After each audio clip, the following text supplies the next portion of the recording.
Fala pessoal, eu sou a Cristiane Serra e esse é o seu podcast Startup Life. No episódio de hoje a gente vai falar sobre o mercado de edtechs.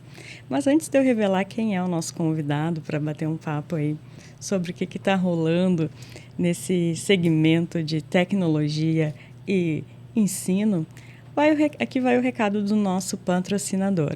No Asas, você encontra soluções que facilitam a gestão financeira da sua empresa, além de reduzir a inadimplência com lembretes automáticos de cobrança para os seus clientes via WhatsApp, SMS, e-mail ou robô de voz.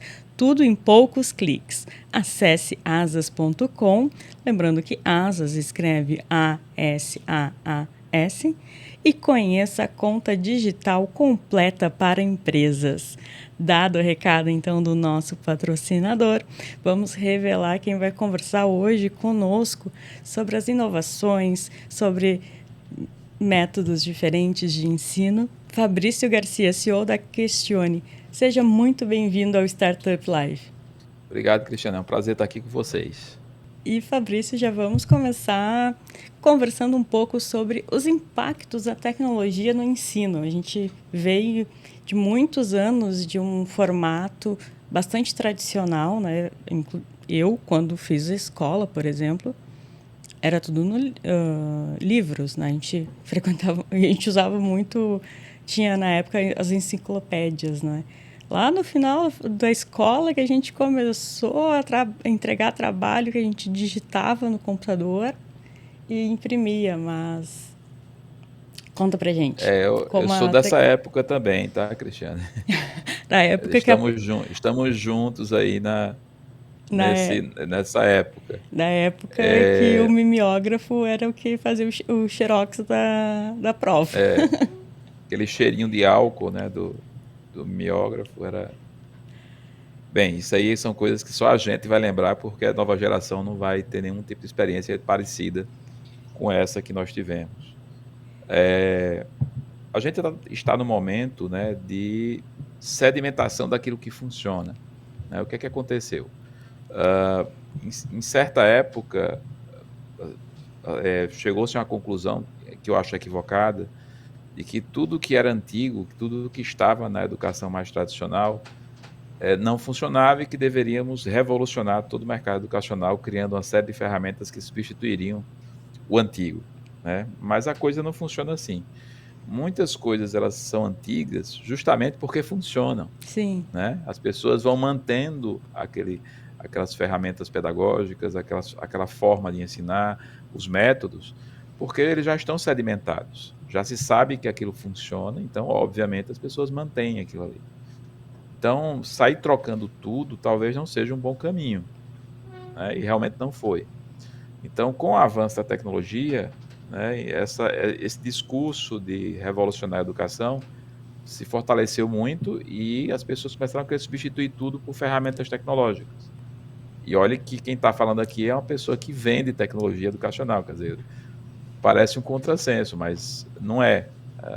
A gente vende aquilo que a gente acha que realmente funciona, que está comprovado. Mas tem muita tecnologia que entrou no mercado nessa onda do oba-oba de revolucionar a educação, mas sem respeitar as boas práticas pedagógicas. E agora o mercado educacional, seja no ensino básico ou no ensino superior, está percebendo, já percebeu, que a implementação de tecnologias que não têm uma finalidade pedagógica, ela não faz sentido, né? Então, muitas tecnologias elas já caíram por terra. Uma das discussões do momento é o uso de telas, principalmente no ensino básico, quer dizer, houve um avanço muito grande, principalmente na pandemia, em direção ao uso de computadores, de tablets, de celulares, enfim, de telas na infância. E agora vários estudos demonstrando que o uso de telas é extremamente prejudicial, principalmente para as crianças, e está se voltando para o papel, né? Eu fui agora recentemente numa visita à Inglaterra para visitar algumas escolas, e lá eu percebi que ninguém está usando tablet, ninguém está usando telefone celular, pelo contrário, é proibido no ensino infantil, no ensino básico, no ensino fundamental, utilizar esse tipo de tela sem autorização da escola. Então, isso aí foi um exagero que a gente cometeu no início, que é normal, né? Avança a Sim. tecnologia, o discurso muito forte, por implementação de tecnologia, e agora a gente está tendo uma depuração das tecnologias que realmente fazem sentido na educação, e o mercado está filtrando muito mais aquilo que entra no setor educacional. Legal. E tu falaste que, né, tá tendo essa depuração. E dessas tecnologias, quais trouxeram resultados positivos para o ensino? Olha, tem muita coisa que está vindo junto com a neurociência, que pode ser que realmente traga novidades, né? Então, por exemplo, uma cientista brasileira desenvolveu recentemente uma tecnologia capaz de predizer a capacidade de leitura das crianças por meio da contação de histórias. É uma tecnologia nova, mas com forte embasamento científico, os artigos científicos publicados, etc., demonstrando a eficácia desse tipo de avaliação, né? A gente tem tecnologias que já estão muito bem sedimentadas. No nosso caso, na Questione, a gente implementa, por exemplo, a análise de teoria de resposta ao item, né, que é sedimentado dentro da psicometria, dentro da teoria do traço latente, quer dizer, já tem uma ciência muito forte por trás, é aplicada, esse tipo de análise é aplicado no mundo há décadas, né, com sucesso. Recentemente saiu um estudo agora falando de uma grande universidade americana que voltou a aplicar provas padronizadas utilizando a análise de TRI, porque eles verificaram cientificamente que esse é o método mais eficaz para avaliação, para aplicar avaliações cognitivas e analisar dados. Então, existem coisas antigas, antigas no sentido de que já estavam sedimentadas e que a tecnologia está melhorando, aperfeiçoando aquilo que já era aplicado. E existem coisas novíssimas, como é o caso dessa tecnologia que a brasileira, a cientista Natália Mota, desenvolveu. Então, tudo que é embasado em testes, embasado em dados que demonstrem que realmente aquilo vai agregar e vai funcionar, eu acho que esse é o caminho. Acho que não há espaço mais para ficar fazendo muita experimentação na escola ou nas universidades. A gente tem que Sim. aplicar aquilo que é sedimentado, que está sedimentado. E, Fabrício, te pedi também para tu contar um pouquinho mais de como é o trabalho da Questione para quem ainda não conhece. A Questione é uma empresa bem diferente, né? Porque apesar de ser uma startup, Sim. ela não se aproximou muito do mundo startupeiro, vamos dizer assim, né? Ela foi fundada por pessoas mais maduras, vamos dizer assim, né? Eu já hoje acima dos 40 anos, meu sócio também. Então, a gente já tem uma visão um pouco mais madura do mercado e a gente inicialmente buscou desenvolver o produto. A gente nasceu como empresa em 2015. Nasceu inicialmente por meio das minhas dores enquanto professor. Eu fui professor por muitos anos no ensino superior. Então, quando a gente começa esse trabalho como professor no Brasil, a gente descobre isso aí. Talvez muitos professores que estejam nos escutando, eles podem até se identificar com o que eu estou falando aqui. Quer dizer, a gente entra no mercado de trabalho sem estar preparado para a sala de aula, né? No Brasil não temos uma cultura de capacitação de professores consistente. Então, nossos mestrados e doutorados, eles não nos preparam para a atuação do professor. E eu me vi nessa situação, né? E depois que eu comecei a estudar, entender um pouco mais dos processos pedagógicos, eu verifiquei que um dos grandes problemas que nós tínhamos em sala de aula era o processo de avaliação. Se o processo de avaliação ainda não vai bem, eu não tenho como definir quais são os métodos de ensino mais eficazes, por exemplo. Eu não tenho como definir o que vai ser revisado ou a ordem do que vai ser ensinado. Tudo fica parado, tudo fica paralisado. Ou então você faz tudo na base do achismo, na base da intuição, que não é bom também, né? Então, o que acontece no Brasil ainda hoje é que muitas salas de aulas elas são guiadas pela intuição do professor, que às vezes ele acerta, às vezes não, mas o ideal é que esse professor tivesse dados para que ele pudesse tomar decisões mais assertivas em relação ao que fazer em sala de aula e aos processos de ensino. A mesma coisa para a escola, a mesma coisa para o ensino superior. Então, essa dor da avaliação foi a dor inicial que fez surgir a Questione lá em 2015. Então, inicialmente a gente tinha a ideia de melhorar os processos de avaliação, mas hoje a Questione vai muito além da avaliação. Hoje a gente trabalha com planejamento curricular, com planejamento, estruturação dos planos de ensino, vínculo dos planos de ensino ao processo de avaliação, análise de dados. A gente implementa um processo dentro da escola ou dentro da universidade, a gente atua nos dois níveis, em que a instituição ela planeja o seu currículo, executa o seu currículo e avalia o que está no currículo, tudo integrado dentro de um software que é usado por professores, pelos gestores, e o aluno recebe as informações do seu desempenho de maneira muito detalhada. Ele sabe exatamente aquilo que ele precisa estudar mais, aquilo que ele está tendo mais dificuldade de aprendizado. Então a gente faz todo esse processo, a gente mexe mesmo na caixa de marimbondo, né, da educação, que é a gestão pedagógica. Então a Questione nasce em 2015 na Paraíba, que é uma região que não tem muita tradição, né, de empreendedorismo na área de tecnologia educacional. A gente aqui talvez seja uma das poucas empresas dessa área aqui na região, mas nasceu com essa força, né, da dor do professor. Então, talvez por isso a gente tenha feito tanto sucesso. E hoje, basicamente, nós somos o principal sistema de avaliação dos cursos de medicina do Brasil, por exemplo. Já estamos atuando fortemente no ensino básico, com redes de escolas.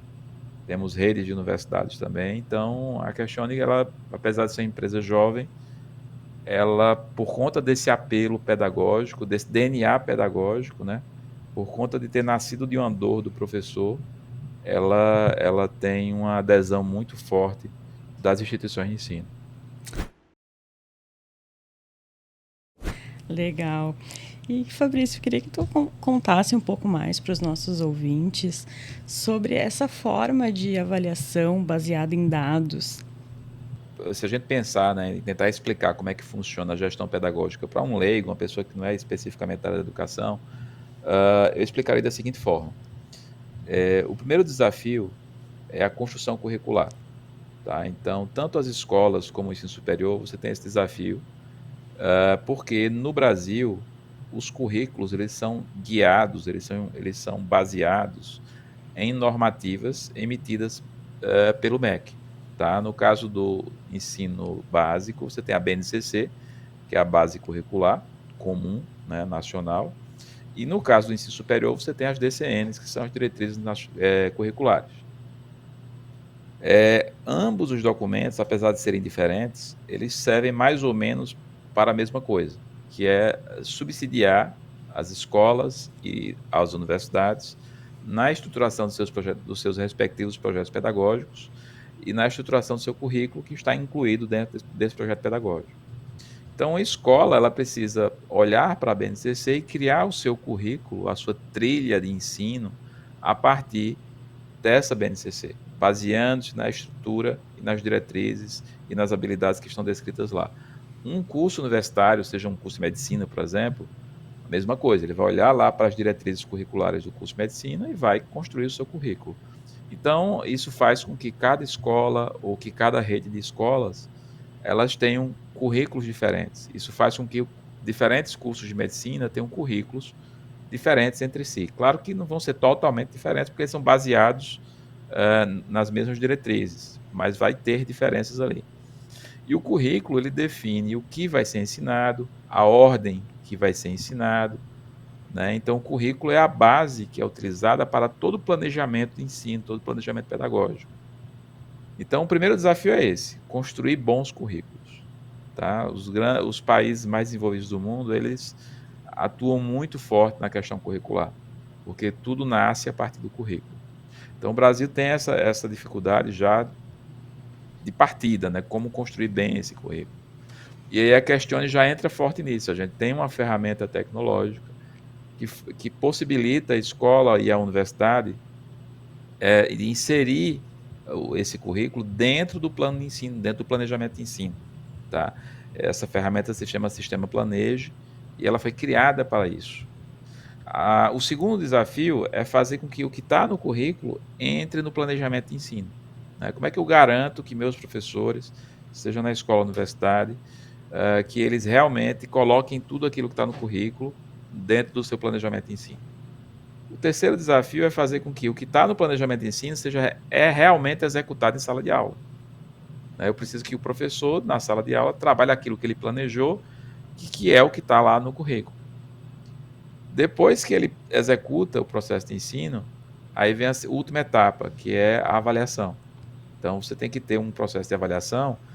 Eu não diria nem que é a última, porque a avaliação ela perpassa por todas as etapas, mas a avaliação é que vai dizer se aquilo que foi executado é o que está no currículo, e do que foi executado, quais são as dificuldades, os déficits, né, que os estudantes tiveram no aprendizado.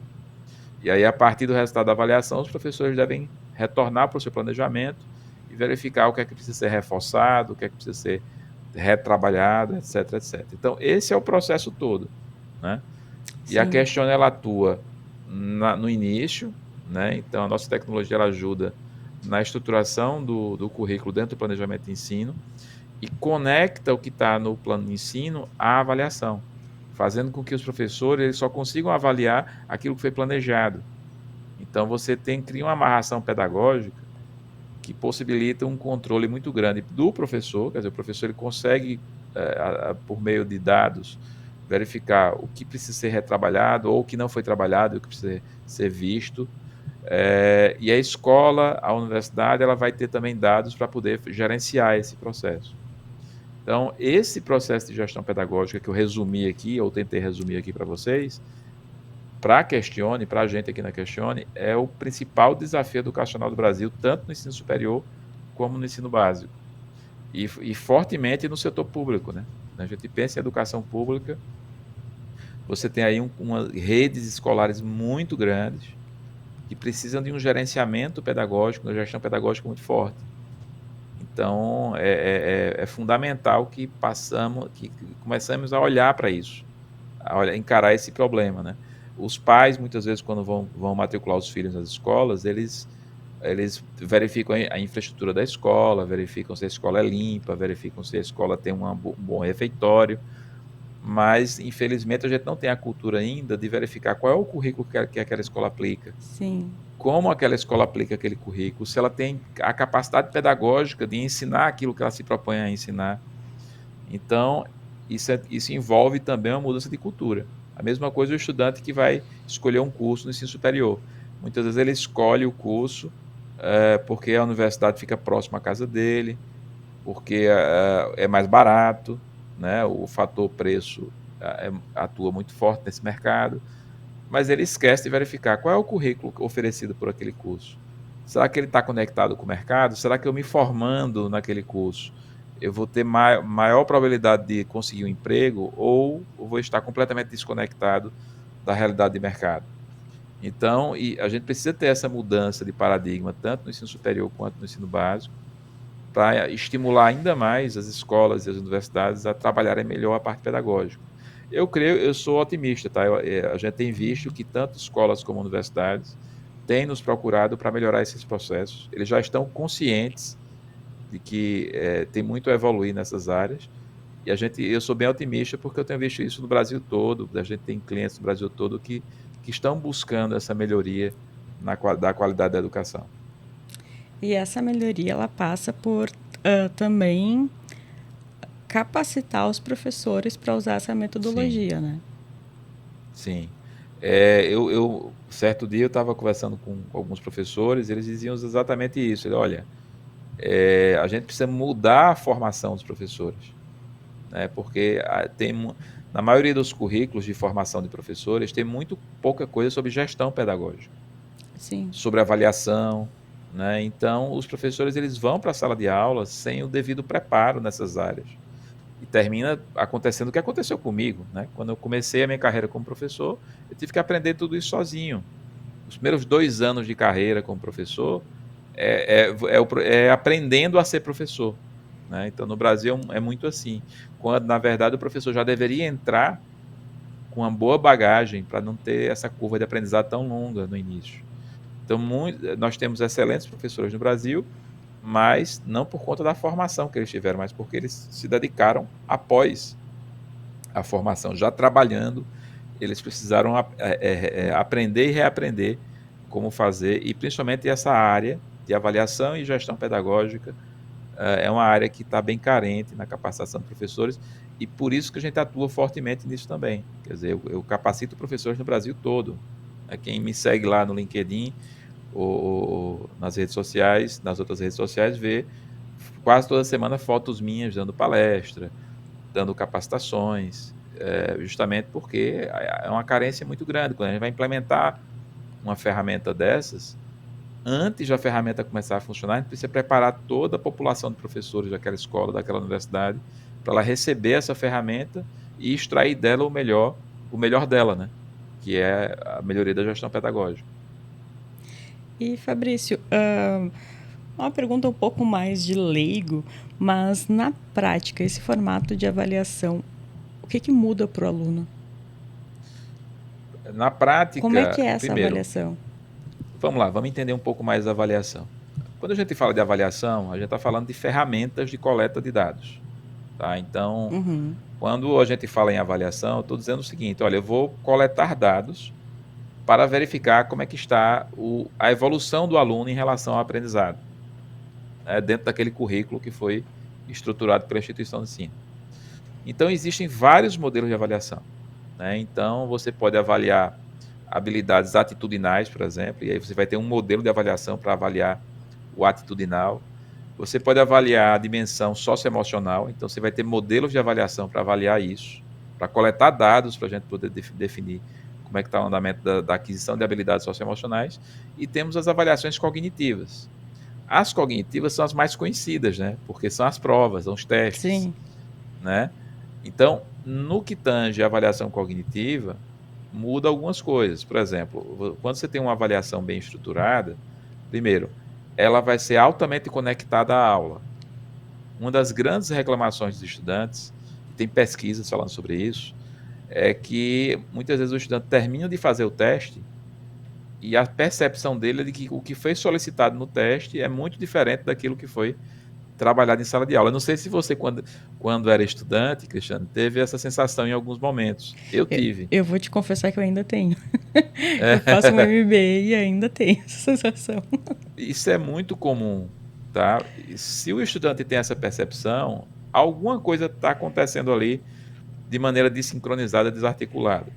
O que é que pode estar acontecendo? Em muitos casos, o professor ele trabalhou o conteúdo num nível cognitivo mais baixo e na prova ele está solicitando o mesmo conteúdo num nível cognitivo mais elevado. Então, o aluno percebe que é o mesmo conteúdo, só que o nível de dificuldade é muito maior. O professor fez isso sem querer. Aliás, às vezes nem é o professor, às vezes é uma avaliação feita por terceiros. Né? Você fala de um MBA, por exemplo, em muitos casos a avaliação quem faz é um grupo e a aula quem trabalha é um outro professor, é um tutor. Então, como quem fez a avaliação não se articulou muito bem com o processo de ensino, ou quem articulou o processo de ensino não se articulou com a avaliação, então você tem essa discrepância, você tem essa desarticulação. Então, quando a avaliação é bem estruturada, com um sistema como o nosso, primeiro, você vai ter uma conexão direta, porque o professor ele só consegue construir a avaliação dentro do sistema se os itens que estão lá estiverem vinculados aos descritores que estão no currículo, que por sua vez estão no planejamento de ensino. Então, eu consigo uma conexão muito íntima. Então, jamais o aluno vai ter uma prova, um teste, onde vai estar solicitado ali coisas que não estavam previstas no planejamento de ensino. Então, isso faz com que até facilite o trabalho do professor, né? Porque ele não vai errar na avaliação. Na hora que ele construir a avaliação, o sistema vai oferecer para ele apenas itens no nível e solicitando aquilo que a aula foi trabalhado.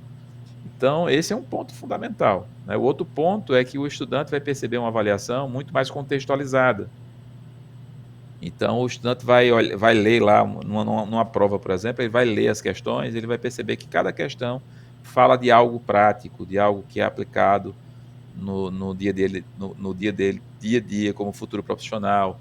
Então, ele vai ter uma visão da avaliação muito mais aplicada à realidade, né? Muito mais contextualizada. Então, esses são alguns pontos, no caso da avaliação cognitiva, que o estudante vai perceber. Os outros modelos de avaliação são muitos, tá? E aí cada modelo tem suas características. Eu citei aqui o da cognitiva porque é a mais conhecida, é o que a gente trabalha mais. Mas o estudante ele tem que entender que cada avaliação coleta um tipo de dado, tá? E não existe uma avaliação que avalie tudo. Sim. Cada avaliação ela é limitada a um conjunto específico de dados e vai nos trazer dados que vão gerar conclusões muito limitadas. Por isso que é importante avaliar o tempo todo. A avaliação ela precisa ser cumulativa, quer dizer, você precisa solicitar aquelas mesmas habilidades várias vezes ao estudante, isso é importante no processo de ensino. Ela precisa ser continuada, quer dizer, o tempo todo durante o curso você precisa ser avaliado, e ela precisa ser altamente contextualizada, né? E ela precisa ser sistêmica, né? Ela precisa estar sistematizada com o currículo, com as outras avaliações. Então, caracterizar uma boa avaliação, né, estruturar um processo de avaliativo, não é uma coisa simples. É uma coisa complexa que poucas escolas e universidades estão conseguindo fazer, mas que a gente ajuda a fazer com a tecnologia. E as escolas que querem implementar, o que tu diria que elas precisam, qual é o primeiro passo? O que elas precisam fazer primeiro? É seguir esse caminho, né? Primeiro passo, vamos olhar para o Sim. currículo, vamos estruturar o currículo. Segundo passo, vamos colocar o currículo no planejamento, garantir isso. Terceiro passo, vamos articular o planejamento com a avaliação. Se fizer essas três coisas, muitos problemas pedagógicos eles vão desaparecer. Inclusive no EAD é a mesma coisa. Tá? Então, E essa era a minha próxima pergunta, se era aplicável ao EAD. No EAD, como a estrutura é um pouco diferente do presencial, a estrutura pedagógica, ele já nasce um pouco melhor, vamos dizer assim. Tá? Geralmente no EAD você tem um currículo já muito bem definido, porque como tudo já é feito dentro da tecnologia, então você precisa ter essa estrutura bem definida. O maior gargalo, na minha visão, do EAD é justamente isso que você vivenciou no seu MBA, que é a desarticulação da avaliação com conteúdo trabalhado no EAD. E a gente tem trabalhado muito com universidades que oferecem curso EAD nessa conscientização, na implementação da nossa tecnologia para melhorar essa conexão. Porque o aluno, ele fica meio perdido, ele até gosta do conteúdo, né? Ele assiste as videoaulas, ele lê lá os conteúdos em texto, faz as atividades, até ali tudo bem. Mas quando o aluno vai para a avaliação no EAD, ele sente essa desconexão. E isso acontece justamente por quê? Porque quem trabalhou o conteúdo não foi guiado pelo mesmo descritor de quem trabalhou a avaliação, que deve ser o descritor curricular. Ou às vezes o currículo não está tão bem estruturado e guia de maneira genérica os dois e gera essa desarticulação. Que quando se implementa uma tecnologia como a nossa, isso não vai acontecer mais. Você vai garantir que a avaliação esteja sempre alinhada com o conteúdo do EAD. Então, esse para mim é um desafio grande do EAD que a gente vem trabalhando forte, e a lógica é a mesma. Não muda, nesse sentido, a lógica é a mesma do presencial. Certo. E agora, Fabrício, trocando um pouco, quer dizer, trocando não, né? Porque estamos no tema que é comunicação e tecnologia. Queria que tu falasse um pouco sobre a tua percepção do mercado de techs, né? De edtechs, de como tu lê o cenário atual. Olha, no caso das empresas de tecnologia educacional, né, como eu disse, muitas empresas focaram muito na parte tecnológica e esqueceram a parte pedagógica. Sim. Então, houve uma chuva de novas tecnologias no mercado educacional, brasileiro inclusive. Eu acho até que a maioria, não posso falar esse número aqui, mas eu creio, tá? Eu tenho a percepção que a maioria das empresas elas não são, colocaram produtos muito tecnológicos, mas pouco pedagógicos. A gente buscou seguir o caminho inverso. A gente focou muito na questão pedagógica e construir tecnologia em cima da pedagogia, aliada à pedagogia. Mas a maioria das empresas foram nesse caminho. Essas empresas que não foram pelo nosso caminho, que seguiram a parte tecnológica e esqueceram da pedagogia, elas criaram um produto que não tem longevidade, né? Muitas vezes a escola ou a universidade compra aquela tecnologia se encanta, né, pela tecnologia, mas quando ela vai aplicar, ela percebe que aquilo não tem aplicabilidade, aquilo não vai melhorar nada no processo. Então, isso é o que eu acho que veio acontecendo no mercado de edtechs no Brasil. Então, muitas edtechs fecharam, né, foram compradas, e depois que foram compradas, elas foram absorvidas ali pela empresa e sumiram, porque elas não tinham um valor interessante. Muitas empresas, muitos grupos de investimento em empresas compraram empresas de tecnologia educacional e depois descobriram que não tinha aquele valor que eles achavam. Então, houve aí tudo isso, né, acontecendo, e a gente ficou escondidinho, né? Porque no começo a gente não estava muito nesse mundo, a gente não participava de eventos ligados a edtechs, a gente ficou focado no desenvolvimento do nosso produto, em validar esse produto junto às instituições de ensino, em estudar o processo.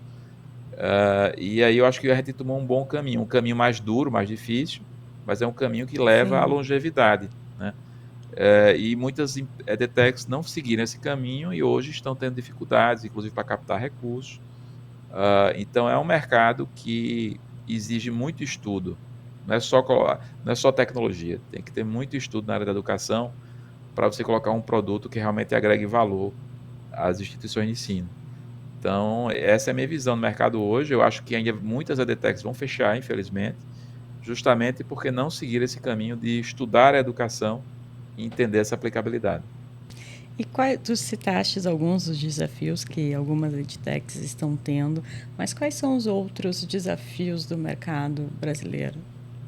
Olha, no setor educacional, o mercado brasileiro é muito interessante, porque ele é muito grande, né? Você pegar, sei lá, um país como Portugal, é menos do que um estado no Brasil, em termos de mercado educacional, Sim. né? Então, realmente a gente tem um mercado gigante educacional, a gente tem um problema educacional também muito grande, então você tem as duas coisas, né? Você tem mercado grande e problemas a serem resolvidos. Então, dentro dessa lógica, eu acho que tem muita coisa a ser feita, tem muita coisa a ser desenvolvida aqui no Brasil. E tem muito mercado também. Então, eu acho que para empresas sérias que estão estudando a educação e que pretendem entrar no mercado do Brasil, acho que é um bom mercado para se atuar. E, Fabrício, o que a gente pode esperar para o futuro da educação? Eu acho que a gente é como se fosse um pêndulo, né? A gente foi para um extremo e agora esse pêndulo está voltando. Então, a gente foi para uma educação muito exageradamente construtivista, uma educação que fugia, né, das ferramentas tradicionais de ensino, e agora a gente está voltando, está indo para uma situação de mais equilíbrio, né, onde não é nem lá nem cá, você precisa ter um equilíbrio para gerar bons resultados. Então, eu acho que a gente está voltando dessa ida extrema que a gente foi, e eu sou otimista, eu acho que a gente vai conseguir implementar algumas coisas, inclusive de melhoria, em relação à melhoria curricular e melhoria da avaliação, que vai impactar, inclusive, na melhoria da educação no Brasil. Mas é preciso mudar a cultura, né? Se não houver uma mudança da cultura, da sociedade, em relação à educação, dificilmente a gente vai alcançar patamares como países como Singapura, Japão, etc. E conta um pouco pra gente, tu falou ali que recentemente esteve na Inglaterra, um pouco desse formato que a gente tem em outros países que aliam a tecnologia à educação. Lá algumas coisas assim que eu posso falar que se destacaram bastante. Primeiro, a seriedade que eles tratam a capacitação de professores. Então lá não tem um curso específico para capacitar professores. É um curso de graduação, tá? Qualquer graduado pode ser professor. E aí existe sim um curso específico para capacitar professor, mas não é uma graduação. É um curso de 36 semanas, que é duríssimo, por sinal, das quais a maioria delas são aulas práticas. Tá? Só 9 semanas são de teoria. E existe muita supervisão em cima desse novo professor, até que ele possa estar apto a entrar na sala de aula. Então, eles tratam isso com muita seriedade e as principais universidades inglesas têm esses cursos e acompanham esse processo de capacitação dos professores. Até visitei lá, inclusive conheci um professor, professor Galamba, um professor brasileiro, pernambucano, que mora lá em Londres e que hoje é professor titular numa das principais universidades que atuam na preparação de professores. O outro ponto lá é que, no caso da educação básica, eles têm processos muito, muito, muito bem definidos e aulas muito bem planejadas. Então, como eles têm um currículo único, né? Então fica mais fácil. Eles não têm que ficar construindo currículos. Existe um currículo nacional na Inglaterra que todas as escolas utilizam, no caso, o ensino básico. E esse currículo é muito bem estruturado e as escolas se preocupam muito com o planejamento desse currículo, como trabalhar esse currículo. Então, você tem a soma do professor muito bem qualificado, com um currículo muito bem estruturado e uma preocupação em aplicar bem esse currículo. E lá a avaliação acontece o tempo todo. Tá? Existe o conceito lá de avaliação para aprendizagem, por exemplo, em que durante a aula o aluno é avaliado o tempo todo. Além dos testes padronizados, das avaliações cognitivas e das outras avaliações. Então, o conjunto de avaliação é muito amplo. Então, a soma disso tudo faz com que eles tenham uma educação de primeiro mundo, né? A gente está bem longe disso. A gente não tem uma boa preparação de professores, a gente não tem currículos ainda muito bem estruturados, a gente não consegue ainda... eu estou generalizando, tá? Mas tem várias instituições de ensino que Sim. estão indo muito bem. Mas, de uma maneira geral, a situação do Brasil é essa. Tudo o que eles estão fazendo bem, a gente não está fazendo tão bem. E aí é óbvio que o nosso resultado não vai ser igual ao deles, né? Sim, a gente ainda tem um longo caminho pela frente, né? É. Principalmente quando a gente fala de educação pública que envolve mais coisas, né? E em relação ainda sobre tecnologias, mas não, nesse momento eu não quero falar sobre o que a instituição de ensino utiliza durante ali a aprendizagem dos alunos, né? Mas outras tecnologias que os alunos acabam utilizando, por exemplo, em trabalhos, e daí é inevitável, Fabrício, a gente não fazer uma pergunta, que é como o chat GPT impacta na educação? Olha, eu acho que já está impactando e vai impactar muito mais no trabalho do professor, principalmente. Tá? Então, esse tipo de ferramenta vai ajudar muito o professor na produção de conteúdo, na produção das avaliações, na análise de dados. Então, eu acho que em termos de ferramenta de produção de dados, de conteúdos e análise de dados, o chat GPT é fantástico. Essas ferramentas de IA são fantásticas. E vão melhorar cada dia mais. Mas a aplicação em sala de aula, no processo de ensino, eu vejo como muito restrito. Porque a inteligência que precisa ser alimentada não é a IA, é a inteligência humana. E essa inteligência está na cabeça das pessoas. Então, eu não preciso de uma segunda inteligência. É difícil colocar uma segunda inteligência que não vai competir ali com a que está sendo ensinada.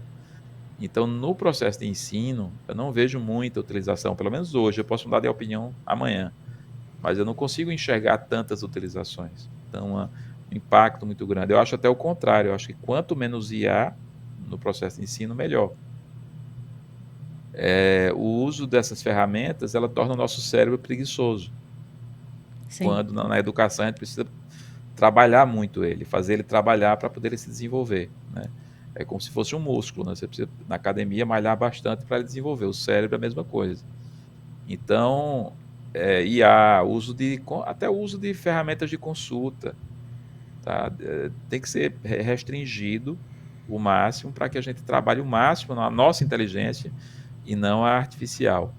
Então, eu tenho essa visão, pode ser que eu mude daqui a algum tempo, mas eu acho que a IA vai ser muito, muito boa no bastidor da educação, né? Na utilização dos professores, das escolas, das universidades, no processo que está por trás do pano, né? Por trás das cortinas da educação. Na sala de aula mesmo, o uso eu creio que deve ser restrito. Então, com essa percepção do uso das IAs, a gente vai finalizando o nosso episódio de hoje. Fabrício, quero muito agradecer o teu tempo aqui para nos explicar um pouco mais sobre essa transformação da educação, né? Tenho certeza que os nossos ouvintes e quem está nos assistindo no YouTube também tiveram diversos insights, diversas percepções. E daí também aproveito o momento para deixar um espaço para você fazer suas considerações finais, também falar como o pessoal pode fazer contato com você, com a Questione. Olha, vocês podem me encontrar no LinkedIn, tá? No Instagram também, Fabrício Garcia. Tem o site da Questione e o blog da Questione também, que a gente tem vários artigos publicados lá, questione.com.br. E, enfim, se for para falar de educação, é só chamar que eu estarei aqui sempre à disposição de vocês. Obrigado, Cristiano, pelo convite. Quando precisar, é só nos convidar. Pode deixar que a gente convida, sim. Já fica, aliás, o convite para um próximo episódio.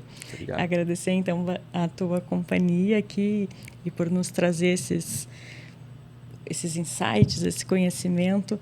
Agradecer também ao nosso patrocinador, o Asas, e para os nossos ouvintes. Não esquecer do recado que o nosso patrocinador nos trouxe nesse episódio. No Asas, você encontra soluções que facilitam a gestão financeira da sua empresa, além de reduzir a inadimplência com lembretes automáticos de cobrança para os seus clientes, via WhatsApp, SMS, e-mail ou robô de voz. Tudo em poucos cliques. Acesse asas.com, lembrando que Asas se escreve ASAAS, e conheça a conta digital completa para empresas. Então, também agradecer aos nossos ouvintes pela companhia e até o próximo episódio.